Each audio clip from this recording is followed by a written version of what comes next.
بسم اللہ الرحمن الرحیم۔ سبق آموز واقعہ کچھ یوں ہے کہ بغداد کے مشہور شراب خانے کے دروازے پر دستک ہوئی۔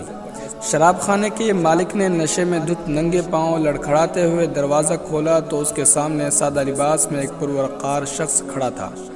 مالک نے اکتائے لہجے میں کہا، معذرت چاہتا ہوں، سب ملازم جا چکے ہیں، یہ شراب خانہ بند کرنے کا وقت ہے، آپ کل آئیے گا۔ اس سے پہلے کہ مالک پلٹتا، اجنبی نے اس کے کندھے پر ہاتھ رکھ کر کہا، مجھے بشر بن حارث سے ملنا ہے، اس کے نام بہت اہم پیغام ہے۔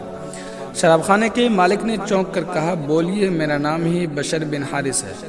اجنبی نے بڑی حیرت سے سر سے لے کر پاؤں تک سامنے لڑکھڑاتے ہوئے شخص کو دیکھا اور بولا، کیا آپ ہی بشر بن حارث ہیں؟ مالک نے اکتائے ہوئے لہجے میں کہا، کیوں، کوئی شک؟ اجنبی نے آگے بڑھ کر اس کے ہاتھ کو بوسہ دیا اور بولا، سنو بشر بن حارث، خالق ارض و سما نے مجھے کہا ہے کہ میرے دوست بشر بن حارث کو میرا سلام عرض کرنا اور کہنا، جو عزت تم نے میرے نام کو دی تھی وہی عزت رہتی دنیا تک تمہارے نام کو ملے گی۔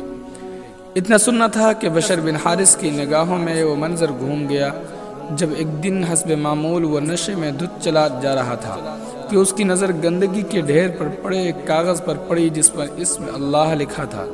بشر نے کاغذ کو بڑے احترام سے چوما، صاف کر کے پاک جگہ رکھ دیا اور کہا، اے مالک عرش العظیم، یہ جگہ تو بشر کا مقام ہے، تمہارا نہیں۔ بس یہی ادا بشر بن حارث کو بشر حافی بنا گئی، وہی بشر حافی جس کے متعلق اپنے وقت کے امام احمد بن حنبل فرمایا کرتے تھے، لوگوں، جس اللہ کو احمد بن حنبل مانتا ہے، بشر حافی اسے پہچانتا ہے۔ عمدہ قسم کے سبق آموز واقعات و حکایات کے لیے آج ہی ہمارا چینل سبسکرائب کر کے بیل آئیکن پریس کریں۔ شکریہ۔